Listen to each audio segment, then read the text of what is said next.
Sebelum nonton, jangan lupa tekan tombol subscribe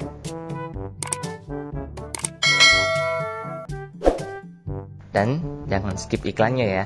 Alhamdulillah, jazakumullahu khairan.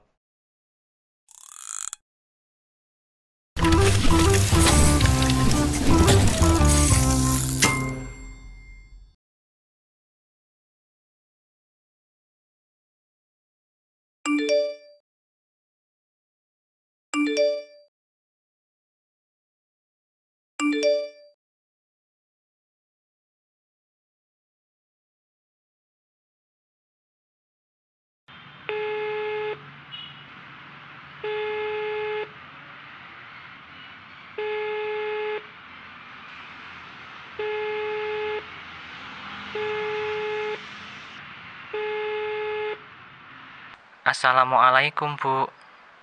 Sepuntene ingkang kathah nggih, Riyadin niki kula dereng saged wangsul teng Plaosan.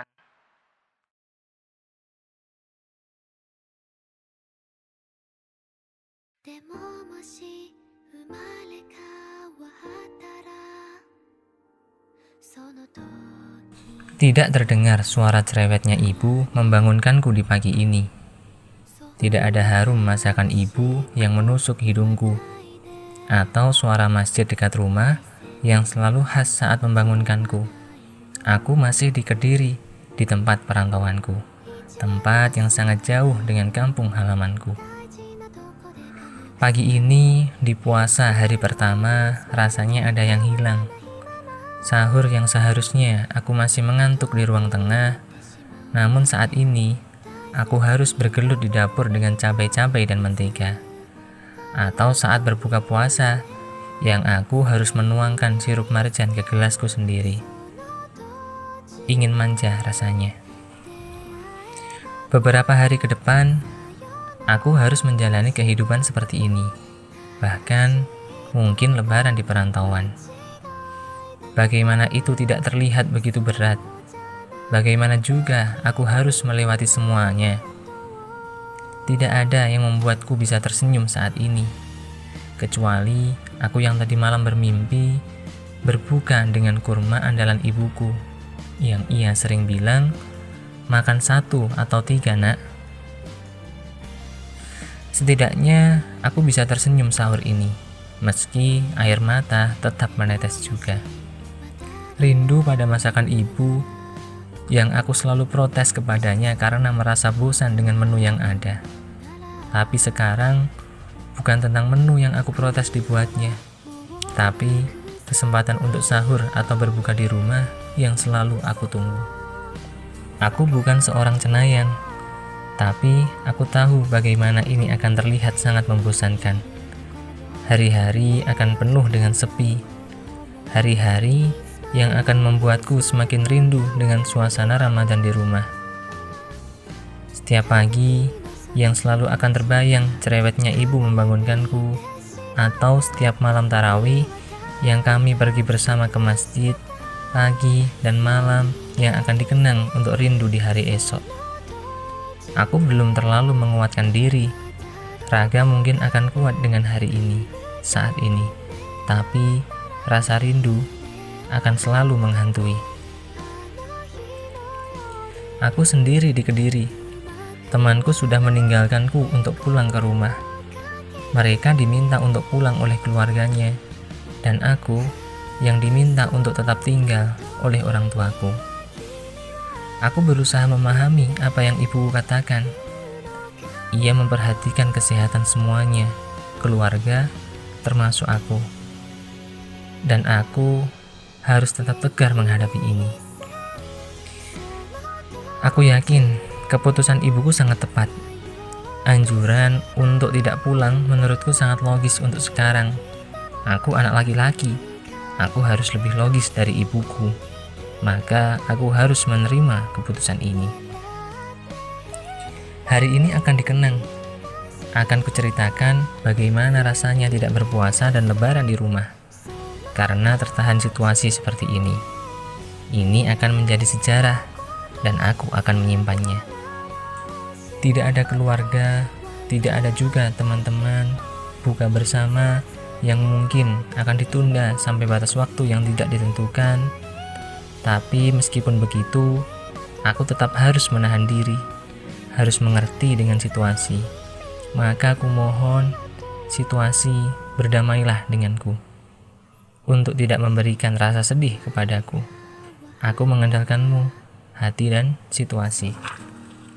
Mungkin tidak akan ada juga koran-koran yang berdiam di tanah lapang, atau orang-orang yang memakai baju baru di tanah lapang.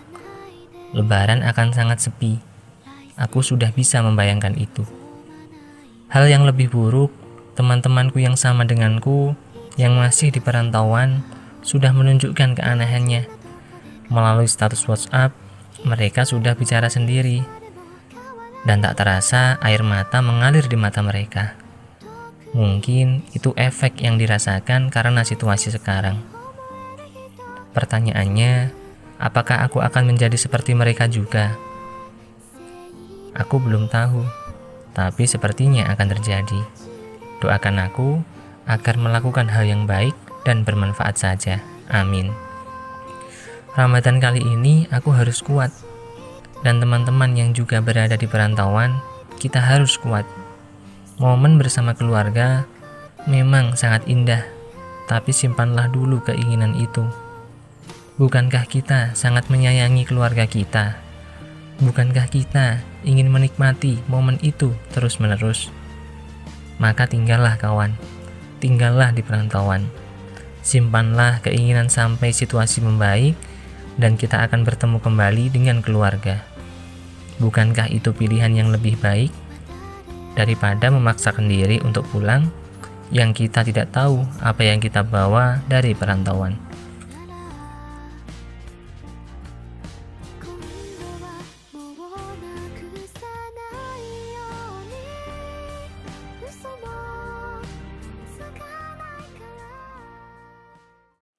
Kalau perasaannya pribadi ya agak sedih tentu.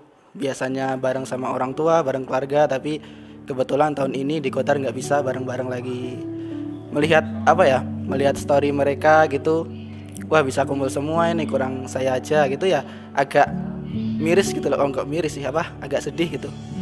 Tapi ya gimana lagi, emang harus seperti itu. Dan itu untuk tahun ini emang sudah saya rencanakan, saya mudik di tempat tugasan bisa dikatakan. Ya karena itu tadi, kadang jauh dari keluarga itu diperlukan gitu. Dalam hati paling dalam ya ingin sekali pulang, tetapi ya yang terakhir ini kendalanya karena virus corona ini.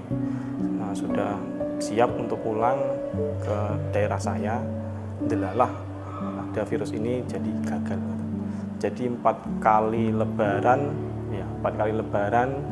4 kali Idul Adha tidak pulang. Kejadian kemarin ya ketika saya video call sama keluarga saya, terutama ke ibu saya langsung, ketika nelpon langsung mata saya itu menangis. Bukan saya yang menangis, tapi ibu saya, karena memang dari dulu saya tidak tegaan ada seorang ibu menangis, khususnya ibu saya sendiri.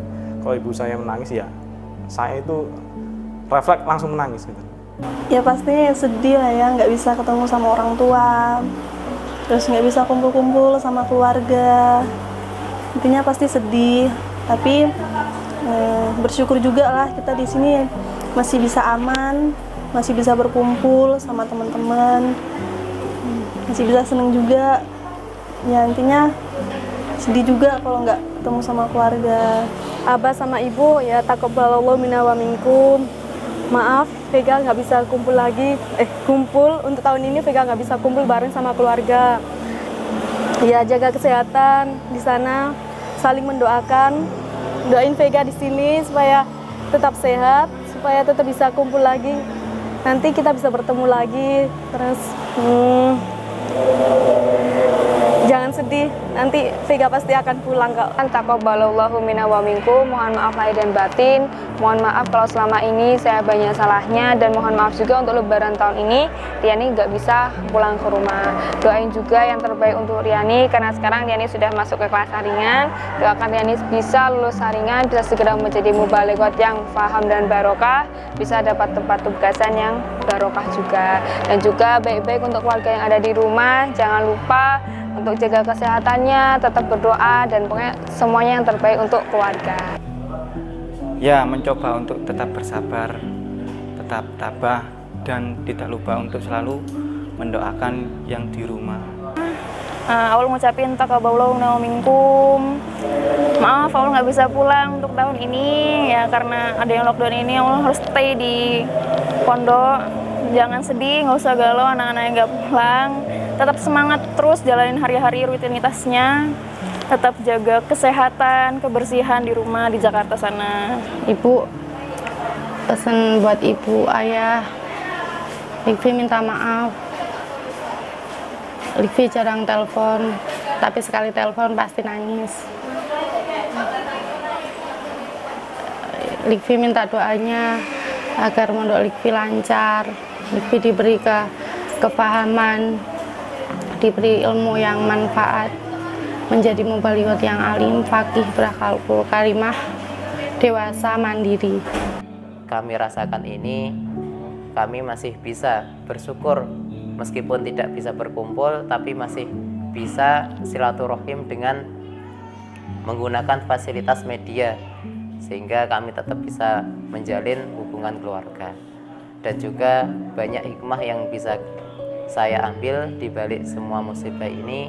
Salah satunya, saya menganggap bahwa musibah yang kami terima ini merupakan bentuk cintanya Allah kepada kita, yaitu dijelaskan di dalam hadis Sunan Ibnu Majah. Nabi pernah bersabda, innallaha idza ahabba qauman ibtalahum faman radiya falahur ridho waman sakhata falahus sukhtu, yang artinya bahwa sesungguhnya ketika Allah cinta terhadap kaum kepada hambanya, Allah akan menguji hambanya tersebut. Jika hamba tersebut ridho terhadap cobaan yang Allah berikan, maka Allah ridho kepadanya, senang kepadanya. Dan sebaliknya, kalau hamba tersebut tidak senang, merasa benci terhadap cobaan yang Allah berikan, maka Allah juga benci terhadap orang tersebut. Kama qala Rasulullah sallallahu alaihi wasallam. Kalau misalkan ditanya perihal perasaan, mungkin kurang lebih sama dengan apa yang diputar di awal video, yang termasuk dari video narasi. Cuman di video kali ini saya sengaja ikut karena di sini mungkin saya mau mohon maaf sama kedua orang tua yang kemarin ketika Lebaran saya sering menghindar ketika diajak video call. Jawabannya sederhana, karena dimanapun saya berada, saya ingin selalu nampak bahagia, terutama di hadapan kedua orang tua. Jadi perlu mental lebih untuk menata, dan akhirnya ya baru akhir-akhir baru bisa video call sama kedua orang tua. Jangan lupa like, comment, share, dan subscribe. Alhamdulillah, jazakumullahu khairan. Wassalamualaikum warahmatullahi wabarakatuh.